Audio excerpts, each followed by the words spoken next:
A very good morning to all the participants of this webinar. And today we'll be dealing with an introduction to accounting standards.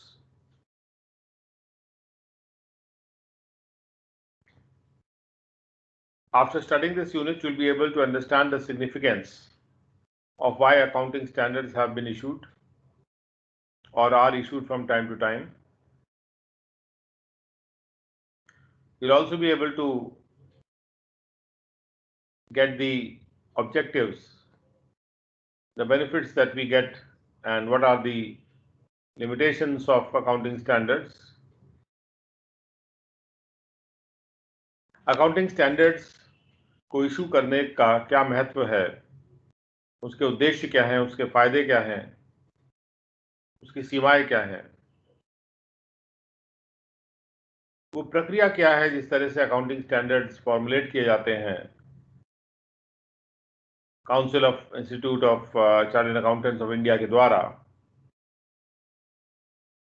और कौन से वो list है applicable accounting standards की India में.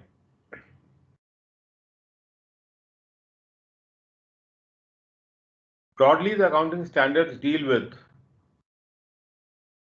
recognizing of the events in transactions, because as we have seen earlier, the first step is to recognize that a transaction has happened or an event has happened which needs to be recorded in the books of accounts. So accounting standards are issued on the question of recognition also, how they should be recognized, whether they should be recognized or not, under what conditions.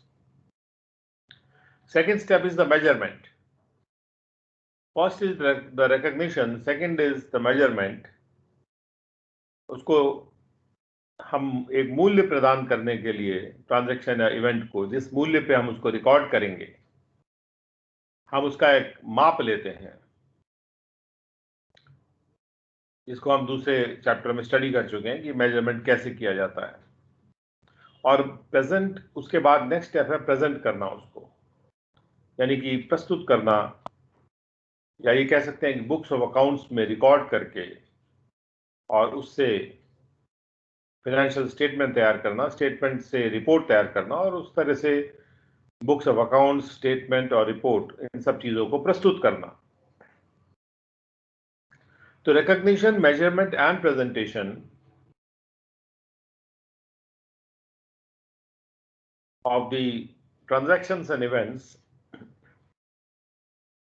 and what is to be disclosed and how it is to be disclosed,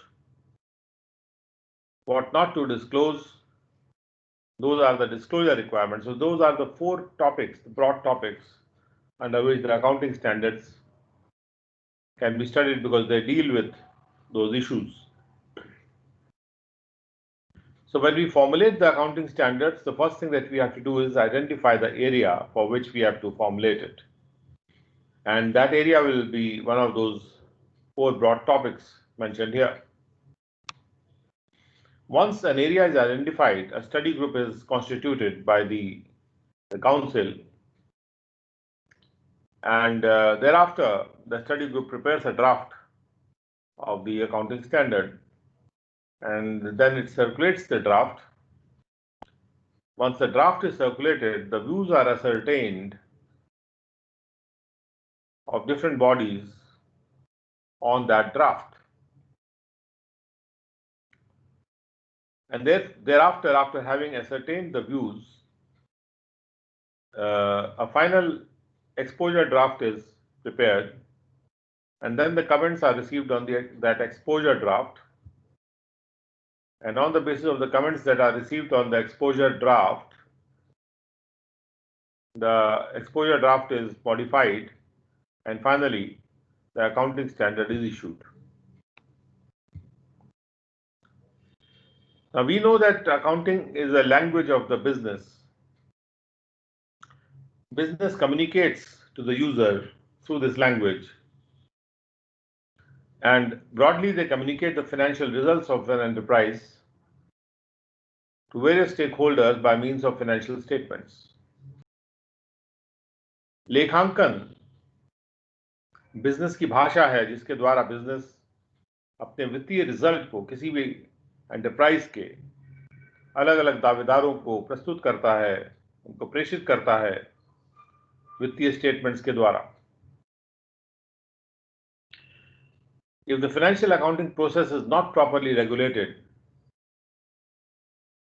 अगर ये वित्तीय accounting की प्रक्रिया का संनियमन ठीक से न किया जाए तो ये संभावना हो सकती है कि जो वित्तीय स्टेटमेंट बनेंगे वो गलत दिशा में प्रेरित कर सकते हैं और एक इसमें तमाम तरह की कंट्रोवर्सी और आर्ग्यूमेंट्स पैदा हो सकते हैं जिससे क्लैरिटी खत्म हो सकती है और उसके अलावा जो डिस्टॉर्टेड पिक्चर है, जो थोड़ी मुड़ी पिक्चर बिजनेस की, वो भी प्रस्तुत हो सकती है बजाय इसके कि सच वाली पिक्चर सामने आए.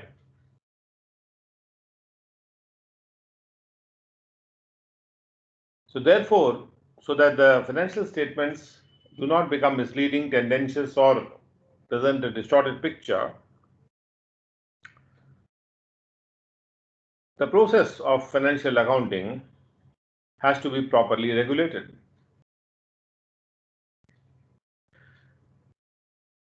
फाइनेंशियल रिपोर्टिंग में पारदर्शिता लाने के लिए, उसमें कंसिस्टेंसी लाने के लिए, यानी एक समय से दूसरे समय के स्टेटमेंट को कंपेयर किया जा सके, कंपैरेबिलिटी लाने के लिए, एक कंपनी के स्टेटमेंट को दूसरे कंपनी के स्टेटमेंट से मिलान किया जा सके, एडिक्वेसी लाने के लिए कि यदि पर्याप्त इंफॉर्मेशन उसमें मौजूद हो और उस फाइनेंशियल रिपोर्ट पर निर्भर किया जा सके, रिलायबिलिटी लाने के लिए ये जरूरी हो जाता है कि हम अकाउंटिंग के सिद्धांतों को का मानकीकरण कर दें, उनको स्टैंडर्डाइज कर दें और अकाउंटिंग की नीतियों को भी स्टैंडर्डाइज कर दें. सो देयरफॉर अकाउंटिंग स्टैंडर्ड्स एक ढांचा प्रोवाइड करते हैं और एक स्टैंडर्ड अकाउंटिंग पॉलिसीज हमको प्रोवाइड करते हैं जिससे हम ट्रांजैक्शंस और इवेंट्स का ठीक से ट्रीटमेंट कर सकें, जिससे कि जो फाइनेंशियल स्टेटमेंट्स हैं अलग अलग इंटरप्राइजेस के वो आपस में कंपेयर किए जा सकें और समय के अंतराल में भी कंपेयर किया जा सके. इसलिए अकाउंटिंग स्टैंडर्ड्स का दो तरफा रोल हुआ, एक तो फ्रेमवर्क प्रोवाइड करता है और एक स्टैंडर्ड्स प्रोवाइड करता है अकाउंटिंग पॉलिसीज के. अकाउंटिंग स्टैंडर्ड्स लिखित पॉलिसी डॉक्यूमेंट्स होते हैं जो कि एक एक्सपर्ट अकाउंटिंग बॉडी के द्वारा इशू किए जाते हैं या फिर वो सरकार के द्वारा या किसी संनियामक बॉडी के द्वारा इशू किए जाते हैं, जो कि रिकॉग्निशन, मेजरमेंट, प्रेजेंटेशन और डिस्क्लोजर, ये जो चार एस्पेक्ट्स हैं हमने ऊपर देखे हैं ट्रांजैक्शंस और इवेंट्स के संदर्भ में. recognition, measurement, presentation of the transactions and events, and disclosure of the accounting transactions and events. इन सब को कवर करते हुए ये अकाउंटिंग स्टैंडर्ड इशू किए जाते हैं. ऑस्टेंसिबल पर्पस ये है, यानी जो दिख रहा है पर्पस, जो सामने दिखाया जा रहा है स्टैंडर्ड्स का, स्टैंडर्ड सेटिंग बॉडीज का जो पर्पस होता है, प्रयोजन होता है कि वो चाहते हैं कि वित्तीय इंफॉर्मेशन टाइमली रूप में और यूजफुल रूप में डिस्ट्रीब्यूट हो. Financial information should be disseminated in a timely and useful manner to all the users of the financial information, to the investors and other parties who are called stakeholders or those who are having interest in the company's economic performance or financial performance.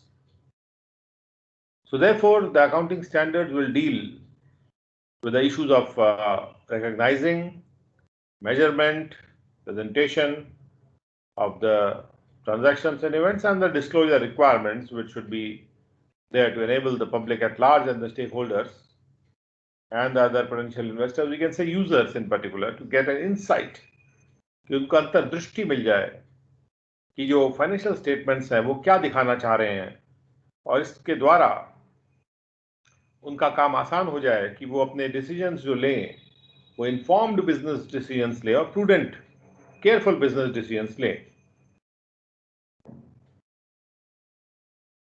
तो बार बार ये बात repeat करके कही जा रही है कि जो अकाउंटिंग स्टैंडर्ड्स हैं वो रिकग्निशन, मेजरमेंट, प्रेजेंटेशन और डिस्क्लोजर से डील करते हैं ट्रांजैक्शंस और इवेंट्स के संदर्भ में। Now we come to the objectives of the accounting standard. उद्देश्य क्या है अकाउंटिंग स्टैंडर्ड्स को इशू करने के? जो कुल मिला के आइडिया है अकाउंटिंग स्टैंडर्ड का, वो केंद्रित होता है अकाउंटिंग पॉलिसीज को आपस में उनका मेल हो और अकाउंटिंग प्रैक्टिसेस का आपस में सम्मिलन हो, और उससे जो अलग अलग बिजनेस की एंटिटीज हैं उनका संपालन कर सकें, जिससे कि जो विविध अकाउंटिंग प्रैक्टिसेस हैं जो अडॉप्ट किए जाते हैं अकाउंटिंग के विषय में, वो स्टैंडर्डाइज किए जा सकें। Therefore, the accounting standards try to harmonize the accounting policies and the practices, and which are diverse in nature, and they try to standardize them. So harmonization and standardization are the key words here. Accounting standards, they standardize the diverse accounting policies. And why do they standardize them? They standardize them because they want to eliminate the non-comparability of the financial statements. If they standardize them, then financial statements across time and space would become comparable, and thereby the financial statements would become more reliable. So first thing is to make them comparable and reliable, and secondly, to provide a set of standard policies, standard valuation norms and the disclosure requirements, the measurement norms. And when we say standard, then everybody appreciates that a certain standard is available to compare against. So when we are comparing the financial statements, we may compare them between two companies or two entities or two business entities. We may also compare the financial statements of the same entity from one year to the other year, and we may also juxtapose the financial statement of any company against a certain standard to see whether it is complying with that standard or not.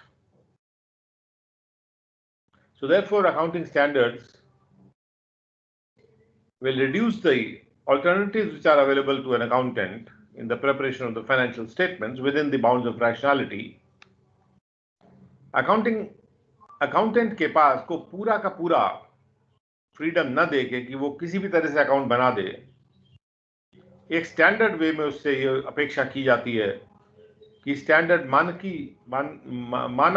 मानकों का इस्तेमाल करके वो अपने financial statements को बनाएगा, जिससे comparable to और फेयर पिक्चर बिजनेस की मिल पाएगी। तो ये हुए उद्देश्य अकाउंटिंग स्टैंडर्ड्स के। उसके बाद अकाउंटिंग स्टैंडर्ड बनाने से फायदे क्या हैं और उसकी सीमाएं क्या हैं, अगर हम उसको देखना चाहें। So accounting standards accounting principles को डिस्क्राइब करने की कोशिश करते हैं कि अकाउंटिंग के सिद्धांत क्या होने चाहिए।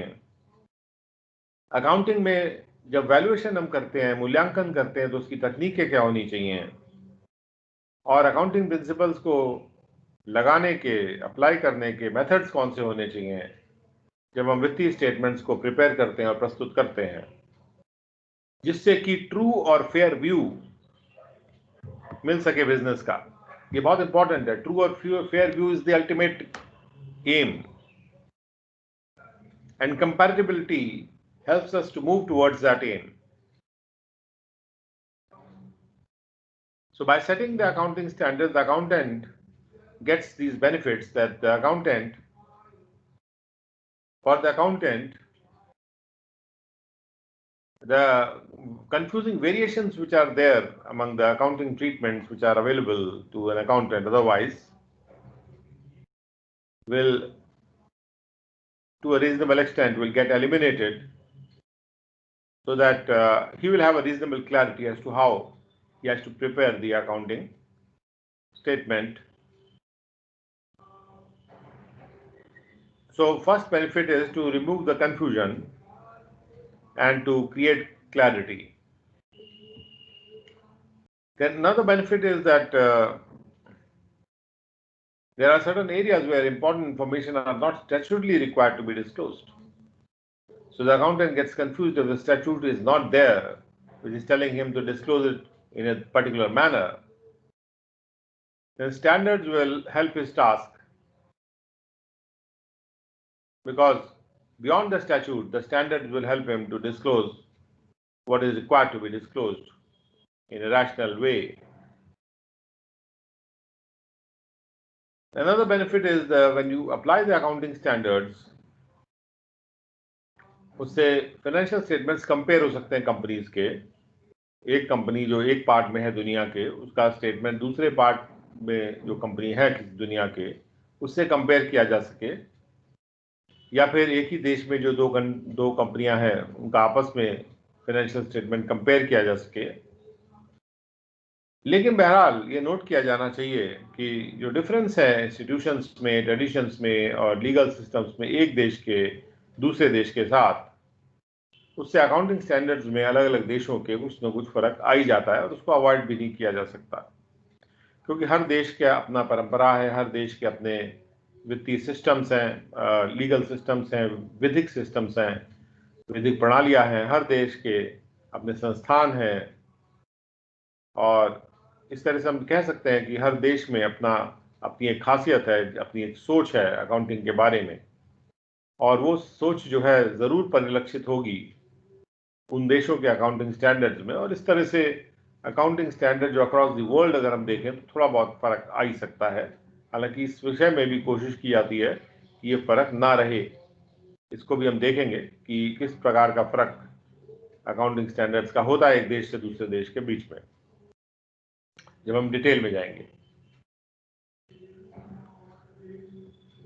अब आते हैं सीमाओं पे कि अकाउंटिंग स्टैंडर्ड्स क्या नहीं कर सकते, अकाउंटिंग स्टैंडर्ड्स क्या मुश्किल बना देते हैं, क्या चीज़ कठिन हो जाती है, कौन सी वो सीमाएं हैं. सबसे पहले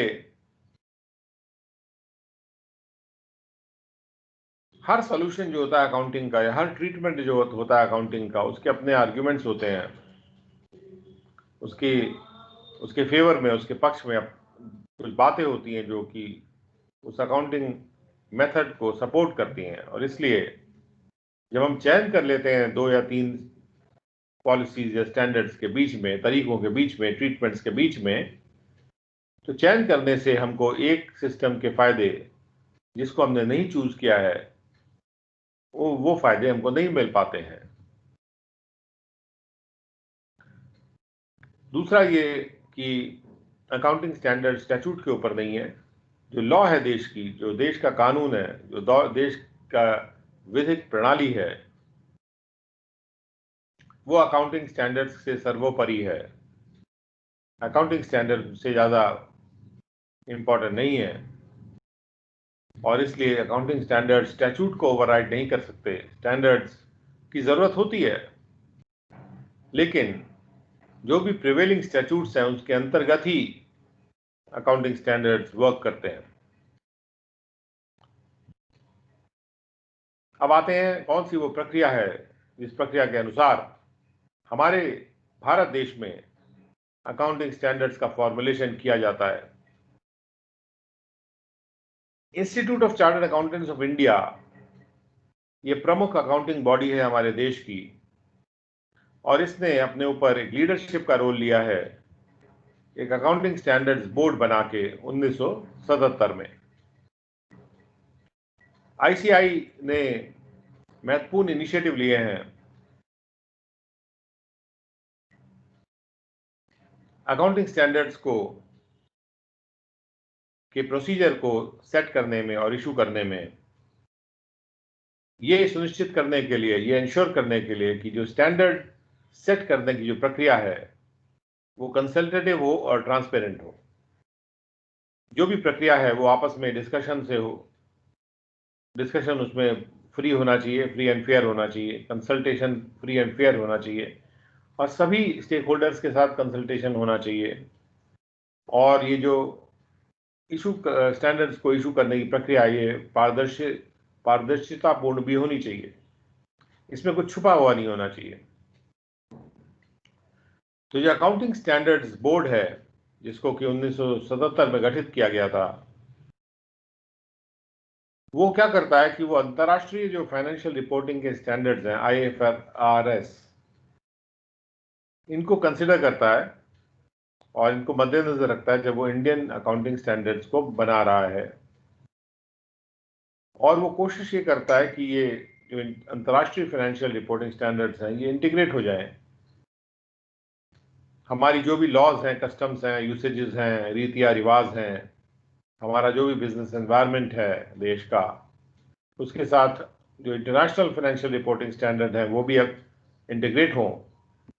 ये कोशिश अकाउंटिंग स्टैंडर्ड बोर्ड करता है। अकाउंटिंग स्टैंडर्ड बोर्ड में इंडस्ट्री के भी रिप्रेजेंटेटिव होते हैं, खासतौर पे एसोचैम के, CII, confederation of Indian industries, FICCI, और रेगुलेटर्स के रिप्रेजेंटेटिव्स होते हैं, एकेडमिशियंस होते हैं, गवर्नमेंट डिपार्टमेंट्स के भी रिप्रेजेंटेटिव इसमें होते हैं। हालांकि ये जो अकाउंटिंग स्टैंडर्ड बॉडी है, इसको कॉन्स्टिट्यूट किया गया था council of the Indian chartered accountants, institute of chartered accountant of India के, लेकिन ये एक इंडिपेंडेंट बॉडी है और इस काउंसिल से ये गाइडेंस बारे में पूरी सीख नहीं करती है, और एक इंडिपेंडेंट वे में ऑपरेट करता है अकाउंटिंग स्टैंडर्ड बोर्ड, जहां तक कि अकाउंटिंग स्टैंडर्ड के फॉर्मुलेशन का प्रश्न होता है। और ये जो काउंसिल है ICAI की, इसको ये पावर नहीं है कि वो जो भी ड्राफ्ट बनाते हैं ASB वाले, यानी अकाउंटिंग स्टैंडर्ड बोर्ड जो भी ड्राफ्ट बनाता है उसको बदल दे बिना अकाउंटिंग स्टैंडर्ड बोर्ड से कंसल्ट किए। तो इस स्टैंडर्ड को सेट करने का जो प्रोसीजर है, उसको अगर हम आउटलाइन करें तो इस प्रकार से है कि सबसे पहले ब्रॉड एरियाज को आइडेंटिफाई किया जाता है अकाउंटिंग स्टैंडर्ड बोर्ड के द्वारा, जिस संबंध में अकाउंटिंग स्टैंडर्ड इशू किया जाना है। उसके बाद स्टडी ग्रुप कॉन्स्टिट्यूट किए जाते हैं, जो कि स्टडी ग्रुप स्टडी करेंगे, स्पेसिफिक प्रोजेक्ट्स अपने पास लेंगे और वो एक प्रिलिमिनरी ड्राफ्ट बनाएंगे कि कौन सा अकाउंटिंग स्टैंडर्ड प्रस्तावित कर रहे हैं।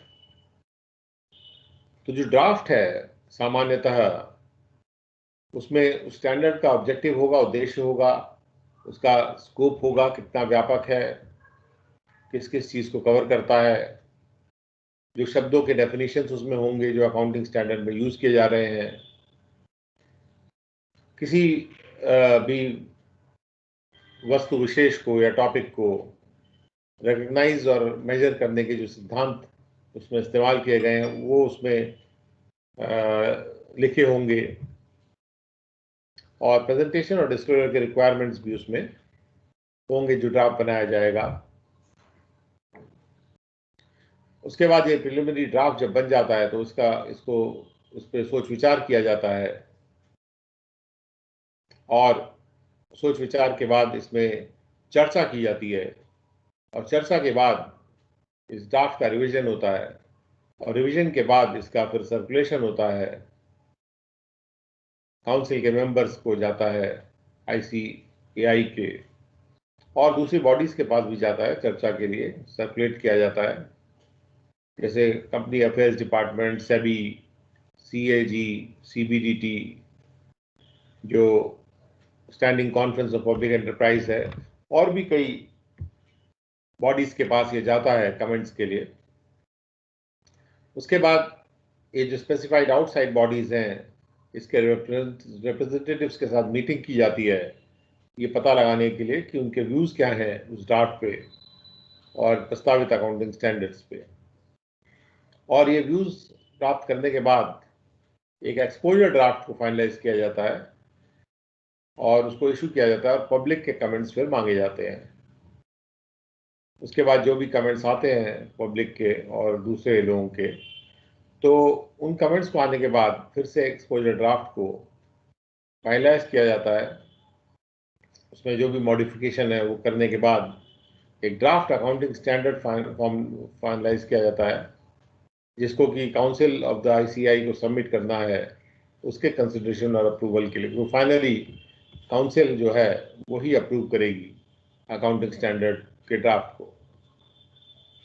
तो फाइनल ड्राफ्ट फिर वो काउंसिल ऑफ द आईसीएआई के द्वारा कंसिडर किया जाता है, और अगर वो ज़रूरी समझते हैं तो उसमें मॉडिफिकेशन भी किया जा सकता है। लेकिन ये मॉडिफिकेशन जो है अगर किया जाएगा तो उसके लिए फिर से अकाउंटिंग स्टैंडर्ड बोर्ड को कंसल्ट करना ज़रूरी है। इंडिपेंडेंटली काउंसिल जो है वो किसी भी ड्राफ्ट को मॉडिफाई नहीं करेगी without consulting the ASB. The accounting standard जो भी है ऑन दैट रेलेवेंट सब्जेक्ट, उसके बाद जब वो तैयार हो जाता है तो उसको इशू किया जाता है आईसीएआई के द्वारा। कॉर्पोरेट एंटिटीज के लिए accounting standards central government issue करती है,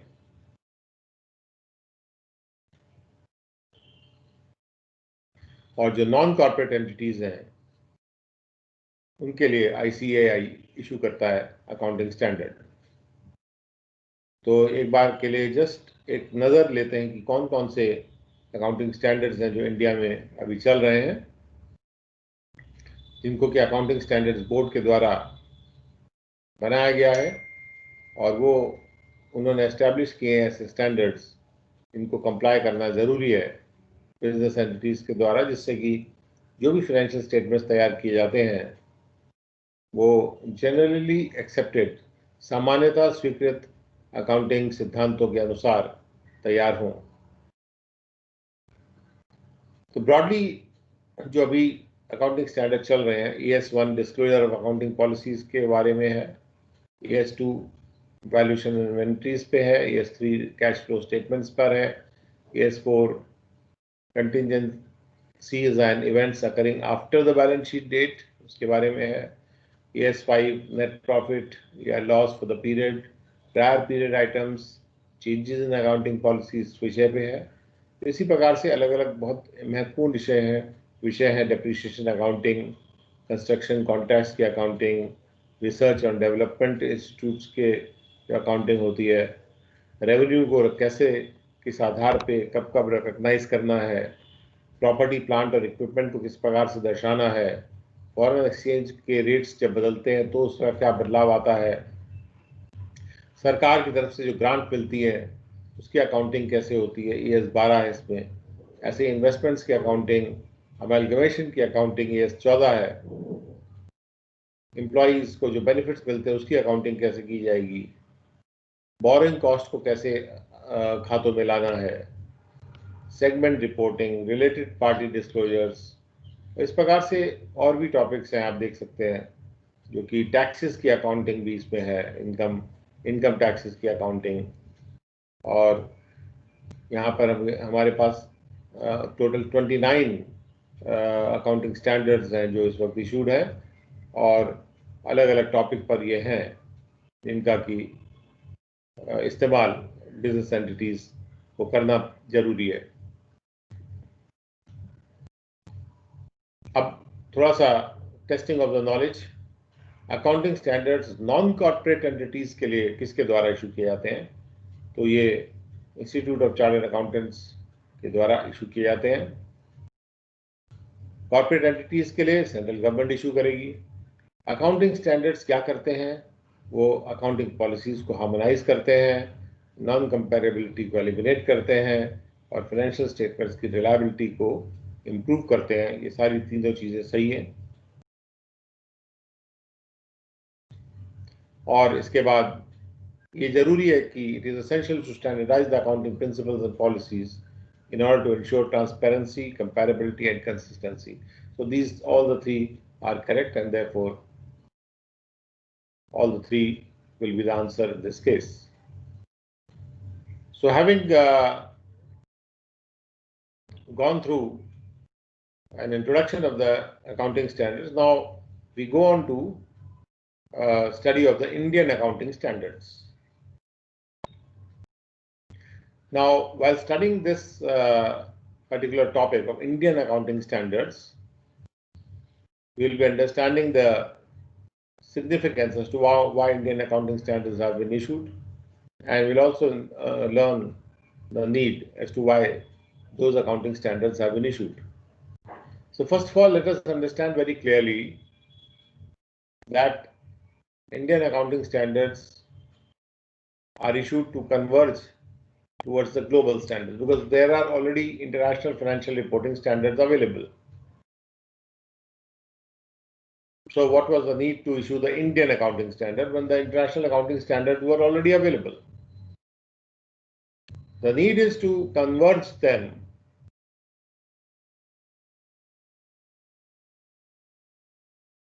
to converge our accounting standard towards the global accounting standards. So that if there are any difference between our standards and the global standard, they should be clearly identified based upon our particular requirements of our country. En bloc assimilation of the international financial reporting standards would also not be a good practice, because we need to consider them, the international ones, in a very detailed manner, because if there are certain international practices which are not applicable to our country, then they should not be adopted. So whereas making the Indian accounting standard is not a totally an independent exercise, by and large, it deals with considering the international financial reporting standards and trying to apply them to our country. We won't say that there is absolutely completely an innovative approach towards issuing of accounting standards in our country, because we have to think internationally also and integrate our accounting standard with the international accounting standards also. So the need to compare and converge the accounting standards of our country with the international financial reporting standards is paramount. The second reason why Indian ones have been issued is that we want to bring transparency in the financial statements. We want to bring comparability in our financial statements. We also want to enhance our disclosure requirements so that nothing which is not required to be hidden should be hidden at all. Now let us understand the need for convergence towards the global standards. In the last 10 years or so, a sea change has happened in the global economic scenario. The transnational corporations are there, the companies which straddle not just one country but many countries. So they are in search of money for fueling their growth. But to sustain the ongoing activities, also they need money, and therefore they need to raise capital from all parts of the world, not just one part of the world. The transnational corporations cut across the frontiers of the countries, and they operate in a number of countries at the same time. Now each country will have its own set of rules and regulations for accounting and the financial reporting. Therefore, whenever an enterprise decides that it has to raise capital from the markets other than the country in which it is located, जहाँ पर उसका head office नहीं है, जहाँ पे वो enterprise transnational corporation located नहीं भी है, वहाँ से भी अगर उसको capital raise करना है, तो जो rules and regulations हैं उस दूसरे देश के वो apply करेंगे, और इसके लिए ये जरूरी हो जाता है कि जो भी enterprise है वो इस position में हो कि वो रूल्स के बीच में जो डिफरेंसेस हैं उसके देश में और दूसरे देश में वो समझ पाए, जहाँ तक कि फाइनेंशियल रिपोर्टिंग का सवाल है, और फॉरेन कंट्री के रूल्स एंड रेगुलेशंस को फाइनेंशियल रिपोर्टिंग के संदर्भ में वो समझ सके और उसको अपने कंट्री के जो रूल्स एंड रेगुलेशंस हैं उनसे भी कंपेयर कर सके. Therefore, we need to translate the financial statements and reinstate the financial statements, translate them back. This work is of utmost importance in a world that is a world which is very speedily or rapidly globalizing in all ways. So the accounting standards and principles have to be very robust so that the larger society जो हमारा समाज है वो उसमें confidence प्राप्त कर सके financial statements में जो कि ऑर्गेनाइजेशन पुट फॉरवर्ड करती हैं। लोग ये ना सोचें अरे किसी कंपनी ने फाइनेंशियल स्टेटमेंट दिया है तो इसमें छुपा ज़्यादा होगा और दर्शाया कम होगा। उनको ये रीजनेबल कॉन्फिडेंस होना चाहिए लोगों को कि जितने भी फाइनेंशियल स्टेटमेंट इशू किए जा रहे हैं वो स्टैंडर्ड्स के अनुसार इशू किए जा रहे हैं और सही है। तो अंतर्राष्ट्रीय जो एनालिस्ट हैं और इन्वेस्टर्स हैं वो फाइनेंशियल स्टेटमेंट्स को कंपेयर करना चाहते हैं और कंपेयर करने के लिए उनको सिमिलर एक से मिलते जुलते अकाउंटिंग स्टैंडर्ड्स की आवश्यकता होती है और इसलिए एक ग्रोइंग सपोर्ट रहा है अंतर्राष्ट्रीय accepted set of accounting standards के लिए।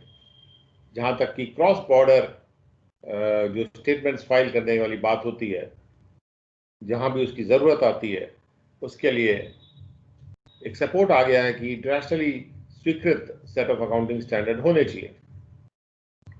पूरे विश्व में जितना भी फाइनेंशियल रिपोर्टिंग हो रही है उसका आपस में सामंजस्य होना चाहिए, हार्मोनाइजेशन होना चाहिए और ऐसा अगर होता है तो उससे कॉन्फिडेंस बढ़ेगा इन्वेस्टर्स का, क्योंकि जो भी सूचना आ रही है फाइनेंशियल स्टेटमेंट्स के रूप में पूरे विश्व में वो कंपैरेबल होगी और उस सूचना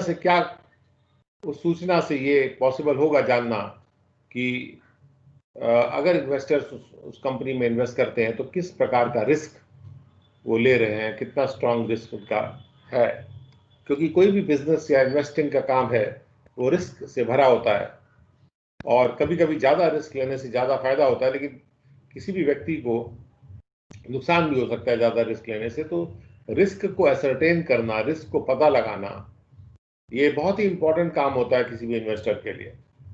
वो जानना चाहता है कि किस तरह का डिग्री है रिस्क का जिसको वो अपने सर पे ले रहा है। क्या अगर उसको ये मालूम ना हो पाए कि रिस्क ज़्यादा है और कम रिस्क को समझ के वो बड़ा इन्वेस्टमेंट कर दे और अगर उसका रिस्क असरटेनमेंट जो है वो सही नहीं हुआ तो वो इस वजह से लॉस में जा सकता है कि जो सूचना उसके पास आ रही थी वो हार्मोनाइज नहीं थी या स्टैंडर्ड्स के अनुसार नहीं थी। So that has to be avoided. So a strong need was felt by legislation to bring about uniformity, rationalization, comparability, transparency, adaptability in the financial statements. So financial statements ऐसे होने चाहिए जो कि एक कंट्री से दूसरे कंट्री में adapt किए जा सके, उनको ट्रांसलेट किया जा सके, ट्रांसलेटेड स्टेटमेंट को वापस रीइंस्टेट किया जा सके अपने देश के लिए और बहुत ज़्यादा अकाउंटिंग स्टैंडर्ड्स की मात्रा ना हो, मल्टीप्लिसिटी अवॉइड किया जा सके और सेम इवेंट और सेम इंफॉर्मेशन के लिए जो अकाउंटिंग हो उससे अलग अलग रिपोर्टेड नंबर्स पैदा नहीं होने चाहिए। और इसलिए ये काफ़ी एविडेंट था कि अकाउंटिंग की बहुत बदनामी हो जाएगी यदि अगर सेम इवेंट या सेम इंफॉर्मेशन के लिए अलग अलग नंबर्स पैदा होंगे अलग अलग देश में या अलग अलग कंपनीज के लिए। उससे कंफ्यूजन हो जाएगा, एरर को एनकरेजमेंट मिलेगा, फ्रॉड को भी आसानी हो जाएगी। जो लोग फ्रॉड करते हैं तो फ्रॉड अवॉइड करने के लिए, एरर का एनकरेजमेंट अवॉइड करने के लिए, कंफ्यूजन को अवॉइड करने के लिए भी कॉमन अकाउंटिंग स्टैंडर्ड्स की ज़रूरत है पूरे विश्व में। तो इसलिए एक ही सेट होना चाहिए ग्लोबल स्टैंडर्ड्स का और ये स्टैंडर्ड हाईएस्ट क्वालिटी के होने चाहिए और वो पब्लिक इंटरेस्ट में सेट होने चाहिए। तो ग्लोबल स्टैंडर्ड्स यानी वैश्विक जो मानक हैं अकाउंटिंग के, उससे एक और फायदा ये होगा कि जो cross border flow of money है वो आसान हो जाएगा और जितने भी अलग अलग एक्सचेंजेस हैं, स्टॉक एक्सचेंजेस हैं जो पूरे विश्व में, उनमें लिस्टिंग का काम भी आसान हो जाएगा और फाइनेंशियल स्टेटमेंट्स आपस में कंपेयर करने का काम भी आसान हो जाएगा। So this is a very important statement where it says that global standards facilitate the cross-border flow of money, the global listing in the different bourses, and the comparability of the financial statements. So ये जो cross border flow of money जितना अच्छा होगा उतना विश्व की प्रगति और तेज होती है, क्योंकि मनी जितना तेज फ्लो करता है उतना प्रोडक्शन तेज ग्रो करता है, उतना ही ग्रोथ ज़्यादा तेज होती है, इकोनॉमिक ग्रोथ जिसको कह सकते हैं। और जितना आसानी से पूरे विश्व के स्टॉक एक्सचेंज पे लिस्टिंग हो सकती होगी, उतना कंपनियों के लिए पैसा पैदा करना या पैसा कैपिटल रेस करना आसान काम हो जाएगा, और हर कंपनी का जो वैल्यूएशन है वो भी काफ़ी रीजनेबल हो जाएगा। अब ये जो फाइनेंशियल रिपोर्टिंग का कन्वर्जेंस हो रहा है टुवर्ड्स द ग्लोबल स्टैंडर्ड्स, ये बड़ा एक मूल्यवान प्रक्रिया है जो कि ग्लोबल इन्वेस्टमेंट के फ्री फ्लो को एनकरेज करती है। ग्लोबल मनी या ग्लोबल इन्वेस्टमेंट का जितना फ्री फ्लो होगा उससे सब्सटैंशियल बेनिफिट आते हैं सभी लोगों के साथ पास, जो भी इन्वेस्टर्स हैं या जो कंपनीज हैं वो सभी इस प्रोसेस से गेन करते हैं। यानी जितने भी कैपिटल मार्केट मतलब जहाँ जो पैसा उठाने का मार्केट है, कैपिटल रेज करने का जो मार्केट है, उसके जितने भी दावेदार हैं वो सब्सटैंशियली बेनिफिट करेंगे अगर ग्लोबल इन्वेस्टमेंट का फ्री फ्लो होता है। उससे फ्री फ्लो से क्या होगा, इन्वेस्टर्स की एबिलिटी बढ़ती है कि वो इन्वेस्टमेंट्स को अक्रॉस द कंट्रीज कंपेयर कर पाते हैं और अपने एरर के रिस्क को कम कर लेते हैं। जो भी जजमेंट का एरर है उसका रिस्क कम हो जाता है और इन्वेस्टर्स की जो एबिलिटी है वो बढ़ जाती है और वो अपने इन्वेस्टमेंट को पूरे विश्व में कहीं भी फ्लो करा के ले जा सकते हैं और उससे उनके प्रॉफिट करने का भी चांस बढ़ जाएगा, क्योंकि वो अपने इन्वेस्टमेंट को वहाँ जल्दी से ले जा पाएंगे जहाँ से वो ज़्यादा से ज़्यादा फायदा ले सकते हैं। नाउ ये जो फाइनेंशियल रिपोर्टिंग का कन्वर्जेंस है, it facilitates accounting and reporting for companies with global operations. कुछ कंपनीज ऐसी भी हैं जो कि जिनके ऑपरेशंस एक देश में नहीं कई देशों में है, तो उनकी भी अकाउंटिंग और रिपोर्टिंग जो है वो आसान हो जाती है और कुछ कॉस्टली रिक्वायरमेंट जो है उनके, जो पहले कॉस्ट इससे ज़्यादा कॉस्ट आती थी, वो कम हो जाते हैं, क्योंकि एक देश के लिए अगर फाइनेंशियल स्टेटमेंट बनता है और दूसरे देश के लिए बन रहा है, अगर वो आपस में ट्रांसलेटेबल नहीं होंगे तो बड़ा मेहनत करनी पड़ेगी और हर देश के लिए बनाने में उतना ही पैसा या कॉस्ट बढ़ जाएगी। तो इससे ये जो ग्लोबल स्टैंडर्ड्स की तरफ जो कन्वर्जेंस आ रहा है उससे ज़्यादा ट्रांसपेरेंसी भी आती है और नए स्टैंडर्ड्स भी पैदा होने का चांस बढ़ जाता है, जो कि इम्प्रूव्ड अकाउंटिंग स्टैंडर्ड होंगे, क्योंकि विश्व के जितने भी एक्सपर्ट हैं सभी उसमें कार्य करेंगे, अपना कंट्रीब्यूशन देंगे, तो अच्छे इम्प्रूव्ड अकाउंटिंग स्टैंडर्ड बनेंगे। ऑपरेशनल जो चैलेंजेस आते हैं अकाउंटिंग फर्म्स के पास वो रिड्यूस हो जाएंगे, क्योंकि स्टैंडर्ड वे में काम होगा और जिन कंपनीज की लिस्टिंग अपने देश में भी होती है और दूसरे फॉरेन के देशों में भी होती है, उनके लिए भी ये कन्वर्जेंस बहुत ही ज़्यादा महत्वपूर्ण है। अब आते हैं कि ये कन्वर्जेंस जो प्राप्त करने के लिए ग्लोबल रिपोर्टिंग में एक लंदन बेस्ड ग्रुप था जिसका नाम था इंटरनेशनल अकाउंटिंग स्टैंडर्ड्स कमेटी। ये लंदन में बेस्ड था ग्रुप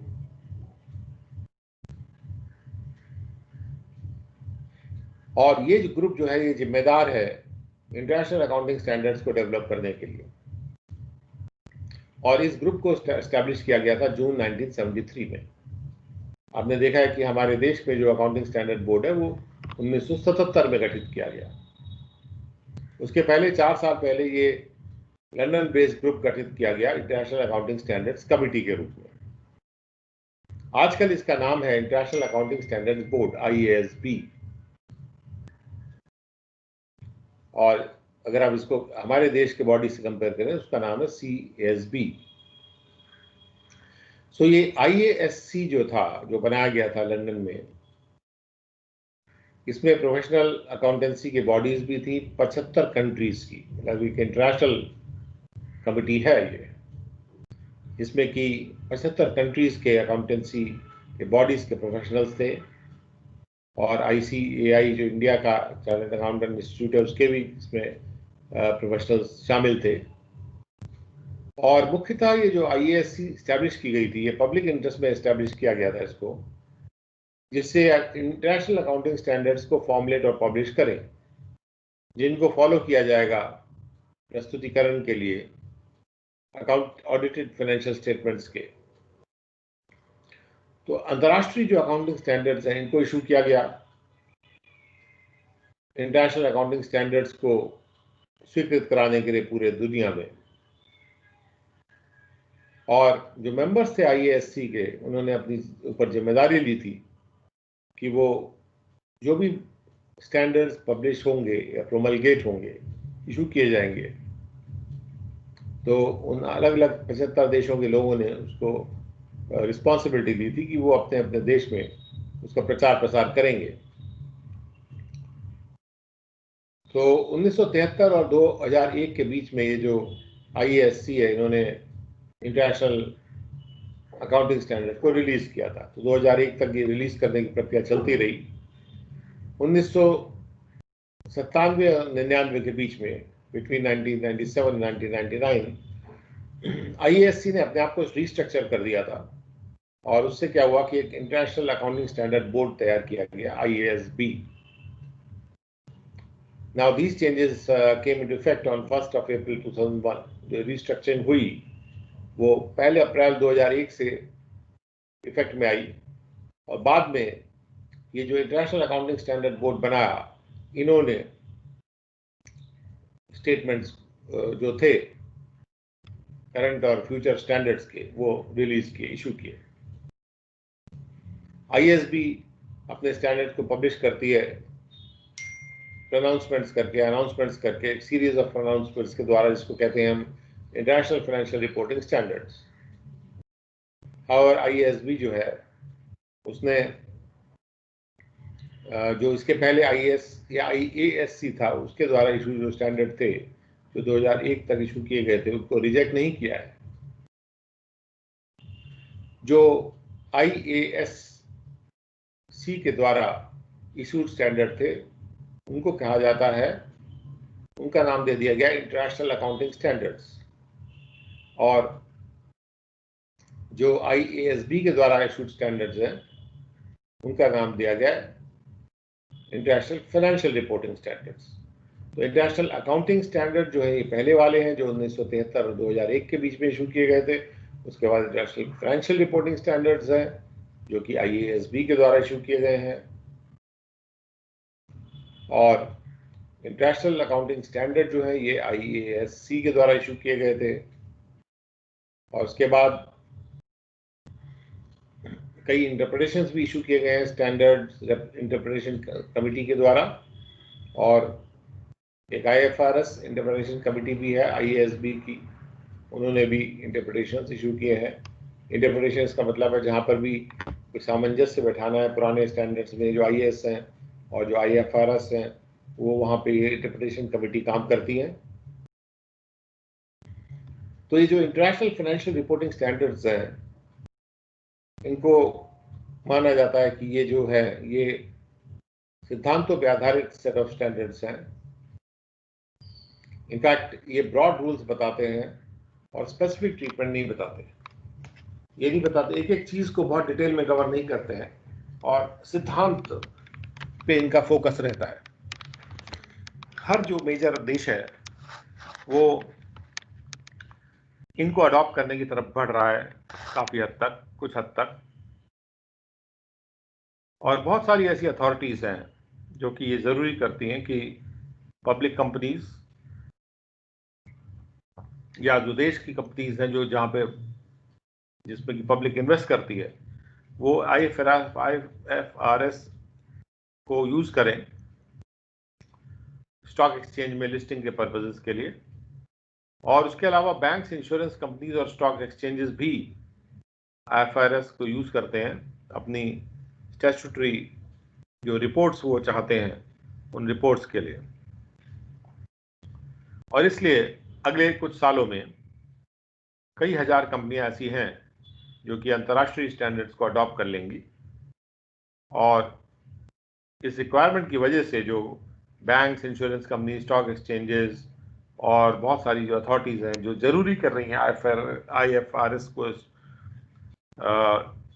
अडॉप्ट करने के लिए, उनकी वजह से 7,000 कंपनियों पे असर आएगा और उनकी सब्सिडियरीज और उनके इक्विटी इन्वेस्टर्स और जॉइंट वेंचर पार्टनर्स पे भी असर आएगा। जितना ज़्यादा IFRS यूज होगा वो केवल पब्लिक कंपनीज के लिए ही नहीं है, या पब्लिक कंपनीज के लिस्टिंग रिक्वायरमेंट्स के लिए ये यूज नहीं होता है, बल्कि बहुत सारे ऐसे लेंडर्स हैं और रेगुलेटरी और गवर्नमेंट बॉडीज हैं, वो भी IFRS की तरफ देखती हैं कि जिससे कि लोकल फाइनेंशियल रिपोर्टिंग के जो ड्यूटीज़ हैं फाइनेंशिंग और लीजिंग के लाइसेंसिंग के लिए, वो भी इसके द्वारा गवर्न हो। तो धीरे धीरे IFRS का इस्तेमाल बढ़ता जा रहा है और इसका अडॉप्शन देशों में बढ़ता जा रहा है।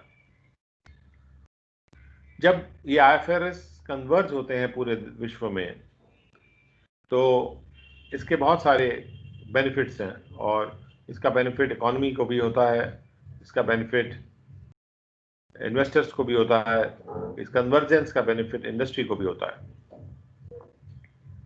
तो तमाम इसके बेनिफिट्स हैं जिससे कि बहुत फायदा होता है। जैसे मार्केट जब ग्लोबली एक्सपैंड करते हैं तो जैसे जैसे मार्केट एक्सपैंड करते हैं वैसे वैसे कन्वर्जेंस की ज़रूरत भी बढ़ती जाती है, क्योंकि कन्वर्जेंस से इकोनॉमी को फायदा होता है, क्योंकि उससे अंतर्राष्ट्रीय बिजनेस को ग्रोथ मिलता है। अंतर्राष्ट्रीय रूप से बिजनेस अगर कनेक्टेड होते हैं तो पूरे विश्व में ही बिजनेस की ग्रोथ बढ़ती है। इस कन्वर्जेंस से ऑर्डरली और एफिशिएंट कैपिटल मार्केट्स तैयार होते हैं और उससे कैपिटल फॉर्मेशन में आसानी होती है और इससे इकोनॉमिक ग्रोथ भी बढ़ती है। अंतर्राष्ट्रीय रूप से जो पैसे का इन्वेस्टमेंट है, कैपिटल का इन्वेस्टमेंट है, उसको प्रोत्साहन मिलता है और फॉरेन कैपिटल के फ्लोज पूरे विश्व में बढ़ जाते हैं। इन्वेस्टर्स के व्यू पॉइंट से भी कन्वर्जेंस अकाउंटिंग स्टैंडर्ड्स का बहुत जरूरी है, क्योंकि ऐसे भी इन्वेस्टर्स हैं जो अपने ही देश में इन्वेस्ट नहीं करना चाहते हैं, जो अपने देश से बाहर इन्वेस्ट करना चाहते हैं। तो इन्वेस्टर्स ये चाहते हैं कि जो इंफॉर्मेशन है जो ज़्यादा रेलेवेंट है, ज़्यादा रिलायबल इंफॉर्मेशन है, ज़्यादा टाइमली हो और एक देश से दूसरे देश में कंपेयर किया जा सके। इसलिए ऐसे फाइनेंशियल स्टेटमेंट जो कि तैयार किए जाएंगे कॉमन अकाउंटिंग स्टैंडर्ड्स को यूज करके, वो इन्वेस्टर्स को बेहतर समझने में फायदा देते हैं कि कहाँ पर वो निवेश के मौके हैं, कहाँ पर वो इन्वेस्टमेंट के अपॉर्चुनिटीज हैं, बजाय इसके कि वो नेशनल अकाउंटिंग स्टैंडर्ड्स पर आधारित फाइनेंशियल स्टेटमेंट्स को पढ़ें और कंपेयर करें। इन्वेस्टर्स का जो कॉन्फिडेंस है वो स्ट्रांग हो जाता है अगर accounting standards, globally accepted accounting standards का इस्तेमाल किया जाता है। तो इसलिए IFRS से अगर नेशनल अकाउंटिंग स्टैंडर्ड को कन्वर्ज कर दिया जाएगा तो उससे इन्वेस्टर्स की अंडरस्टैंडिंग और उनके कॉन्फिडेंस में बढ़त होती है कि वो हाई क्वालिटी के फाइनेंशियल स्टेटमेंट्स को समझ पा रहे हैं या पढ़ पा रहे हैं। जो फाइनेंशियल स्टेटमेंट्स वो पढ़ रहे हैं वो उच्च क्वालिटी के हैं और उससे कंपैरेबिलिटी, ट्रांसपेरेंसी और रिस्क की अंडरस्टैंडिंग बढ़ जाती है इन्वेस्टर के लिए। इंडस्ट्रीज भी बहुत सपोर्ट कर रही हैं इस कन्वर्जेंस के एफर्ट को, क्योंकि इंडस्ट्री चाहती है कि वो कैपिटल रेज करे फॉरेन मार्केट से भी और कम प्राइस पे, कम कॉस्ट पे रेज कर पाए। ये ना हो कि दूसरे मार्केट में जहां से कैपिटल तो मिल रहा है लेकिन उसके कंप्लायंस इतने मुश्किल हो जाते हैं कि उसको जब अपना स्टेटमेंट को, अपने वित्तीय स्टेटमेंट को कन्वर्ट करना है भारत दूसरे देश के से कंप्लायंट स्टैंडर्ड के अनुसार, तो उसी में अच्छा खासा उसका खर्चा आ जाता है। और मान लो कि 150 देशों में उसको कंपेयर करना, तो 150 देशों के अनुसार उसको 150 तरीके के अगर अकाउंटिंग स्टेटमेंट बनाने पड़ेंगे, तो उसी में वो खर्चा उतना ज़्यादा हो जाएगा। कंपैरेबिलिटी की बात तो आएगी ही नहीं, खर्चा ही इतना बढ़ जाएगा। तो कैपिटल रेज फॉरेन मार्केट से करने के लिए कंपैरेबिलिटी होनी चाहिए फाइनेंशियल स्टेटमेंट्स की across all markets, and foreign investors के माइंड में भी कॉन्फिडेंस आना चाहिए कि उस कंपनी में वो इन्वेस्ट कर सकते हैं। और वो कॉन्फिडेंस तभी आएगा जब वो फाइनेंशियल स्टेटमेंट्स को कंपेयर कर पाएंगे और ट्रांसपेरेंटली उनको स्टडी कर पाएंगे और उनको ग्लोबली एक्सेप्टेड अकाउंटिंग स्टैंडर्ड से वो कंपेयर कर पाएंगे। तो अकाउंटिंग स्टैंडर्ड जैसे जैसे डाइवर्स हैं एक देश से दूसरे देश में, जितनी ज़्यादा डाइवर्सिटी है, जितना विविधता है, उतना ही एंटरप्राइज जो है उनको बहुत सारे अकाउंटिंग रिक्वायरमेंट का सामना करना पड़ जाता है, और उनके लिए जो बोझ है फाइनेंशियल रिपोर्टिंग का, ये बहुत ज़्यादा बढ़ जाता है। तो इसलिए कन्वर्जन से जो बोझ है फाइनेंशियल रिपोर्टिंग का, वो भी बहुत कम हो जाता है। The burden of financial reporting is lessened with the convergence of accounting standards, because due to the convergence, the process of reporting becomes simplified and costs are thereby reduced in respect of financial reporting. तो ये जो convergence की जो प्रक्रिया है, इसमें भारत में क्या डेवलपमेंट्स हुए हैं, इसको अगर देखें तो ICAI accounting standard setting body है भारत में। तो इन्होंने 2006 में ही एक प्रोसेस इनिशिएट किया था कि हम लोग भी इंटरनेशनल फाइनेंशियल रिपोर्टिंग स्टैंडर्ड्स की तरफ बढ़ेंगे, जो कि इंटरनेशनल अकाउंटिंग स्टैंडर्ड बोर्ड के द्वारा इशू किए गए हैं 2001 के बाद, जिससे कि हम एक्सेप्टेबिलिटी और ट्रांसपेरेंसी बढ़ा सकें फाइनेंशियल इंफॉर्मेशन की, जो भारत की कंपनियां रिपोर्ट करती हैं अपने फाइनेंशियल स्टेटमेंट्स के द्वारा। और ये जो कार्य शुरू किया गया था IFRS की तरफ जाने का, और उसको सरकार ने भी, भारत सरकार ने भी बाद में स्वीकार किया। तो गवर्नमेंट ऑफ इंडिया ने ICAI के साथ कंसल्टेशन में डिसाइड किया कि वो कन्वर्ज करेंगे और सीधे सीधे IFRS जो इशू किए गए हैं IASB के द्वारा, उनको सीधे सीधे ना अपना के अपने स्टैंडर्ड्स को उनके साथ कन्वर्ज कराएंगे। ये जो डिसीजन है कन्वर्ज करने का, बजाय इसके कि हम सीधे अपना ही लें IFRS को, वो काफ़ी डिटेल एनालिसिस के बाद लिया गया। IFRS के अंतर्गत जो रिक्वायरमेंट्स हैं उनका डिटेल विश्लेषण किया गया, और इस पे बहुत ही विस्तृत चर्चा हुई अलग अलग स्टेक होल्डर्स के बीच में, और उसके बाद यह निर्णय लिया गया कि हम कन्वर्ज करेंगे, अडॉप्ट नहीं करेंगे। और इसके अनुसार जब हम IFRS के द्वारा कन्वर्ज्ड इंडियन अकाउंटिंग स्टैंडर्ड बनाते हैं, तो एफर्ट्स ये किए जाते हैं इसमें कि हम इन स्टैंडर्ड्स को जहां तक हो सकता है करस्पॉन्डिंग IFRS के लाइन में रखें, और अगर वहां से हम कोई डिपार्चर करते हैं IFRS से, जब वो बहुत तभी करें जब बहुत ज़्यादा ज़रूरी हो जाए, जहां तक हो सके हम IFRS के साथ कन्वर्ज करें। तो ये जो बदलाव है, ये जो बदलाव किए गए हैं, इनको करते वक्त बहुत से फैक्टर्स को कंसिडर किया गया, जैसे कि जो शब्द यूज किए जाते हैं अलग अलग IFRS में, उन शब्दों का इस्तेमाल भी कंसिस्टेंट हो जो हमारे देश में लॉ यूज हो रही है उससे। कुछ चेंजेस भी किए गए हैं हम इन IFRS में हमारे देश के आर्थिक एनवायरनमेंट को समझते हुए। तो इसलिए हमारे देश के जो इंडियन अकाउंटिंग स्टैंडर्ड है उनमें थोड़ा फर्क है क्योंकि IFRS से, क्योंकि जो इकोनॉमिक एनवायरनमेंट मान के चले हैं IFRS को बनाते वक्त, वो एग्जैक्ट इकोनॉमिक एनवायरनमेंट हमारे यहाँ नहीं है। तो इसलिए थोड़ा सा बदलाव होना आवश्यक भी है। जो भारत के अकाउंटिंग स्टैंडर्ड है, इंडियन अकाउंटिंग स्टैंडर्ड, वो वो इंडियन अकाउंटिंग स्टैंडर्ड है जो कि बेसिकली IFRS है, अंतर्राष्ट्रीय फाइनेंशियल रिपोर्टिंग स्टैंडर्ड है, जिनको कन्वर्ज किया गया है, तो कन्वर्ज करके इंडियन अकाउंटिंग स्टैंडर्ड को इशू किया गया है सेंट्रल गवर्नमेंट के द्वारा। और इशू करते वक्त इसका जो सुपरविजन था प्रोसेस का और कंट्रोल जो था अकाउंटिंग स्टैंडर्ड बोर्ड के द्वारा किया गया था। और उस वक्त नेशनल एडवाइजरी कमेटी जो एक बनाई गई थी ऑन अकाउंटिंग स्टैंडर्ड, उससे भी कंसल्टेशन किया गया था। तो national advisory committee on accounting standard जो है, उसने रेकमेंड किया था कि ये जो स्टैंडर्ड्स हैं, उन्होंने मिनिस्ट्री ऑफ कॉर्पोरेट अफेयर्स को रेकमेंड किए स्टैंडर्ड्स, और मिनिस्ट्री ऑफ कॉर्पोरेट अफेयर्स ने उन अकाउंटिंग स्टैंडर्ड्स को स्पेल आउट किया जो कि इंडियन कंपनीज पे एप्लीकेबल होंगे। तो फाइनली तो मिनिस्ट्री ऑफ कॉर्पोरेट अफेयर्स है वही स्पेल आउट करते कि कौन से अकाउंटिंग स्टैंडर्ड है जो इंडियन कंपनीज पे एप्लीकेबल होंगे। तो जो इंडियन अकाउंटिंग स्टैंडर्ड्स हैं उनको नाम दिया गया है और नंबर भी इसी प्रकार से किया गया है जो कि इंटरनेशनल फाइनेंशियल रिपोर्टिंग स्टैंडर्ड्स के नंबर से मेल खाता हो।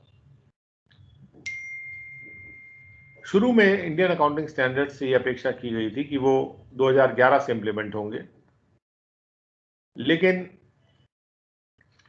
कुछ इश्यूज थे जैसे कि टैक्स इश्यूज थे, उनको अभी भी ठीक किया जाना था। तो मिनिस्ट्री ऑफ कॉर्पोरेट अफेयर्स ने डिसाइड किया कि वो इंडियन अकाउंटिंग स्टैंडर्ड्स के इम्प्लीमेंटेशन की डेट को एक्सटेंड करेगा।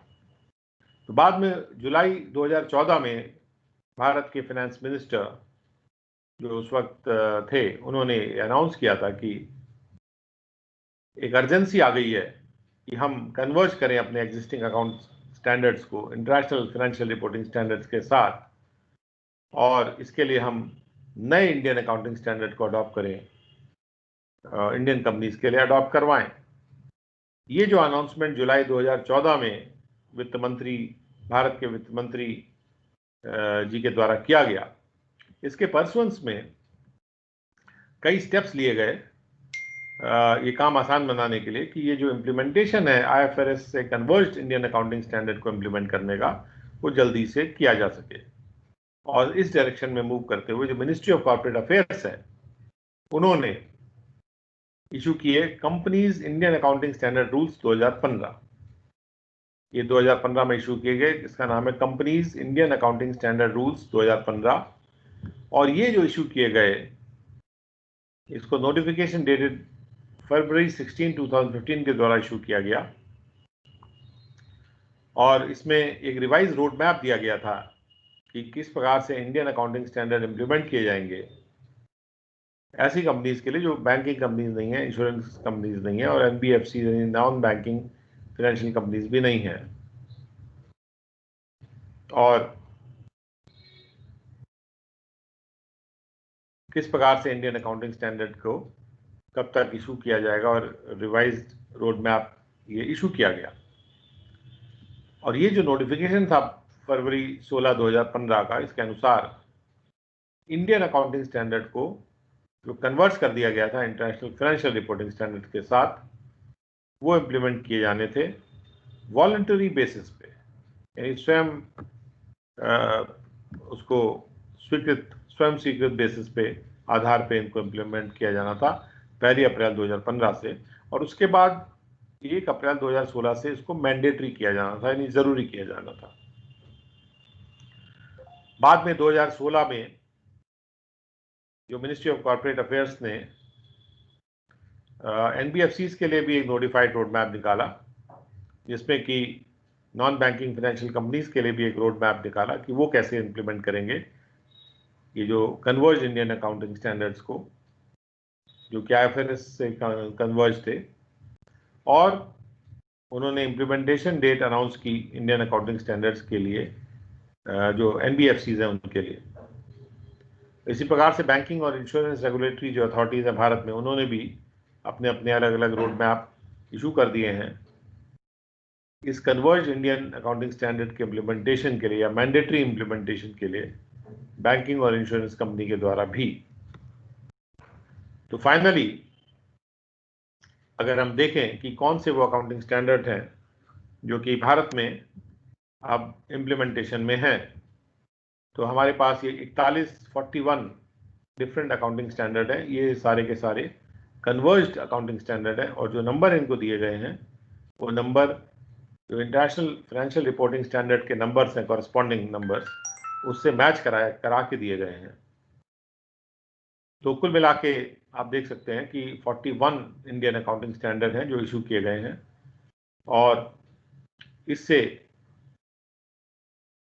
वैश्वीकरण की ओर अकाउंटिंग सिस्टम्स के, और कंपैरेबिलिटी की ओर, ट्रांसपेरेंसी की ओर, और fast flow of capital in the international environment की ओर रास्ता अग्रसर हुआ है, एक रोड मैप बना है आगे जाने का, और वो काम आसान हुआ है।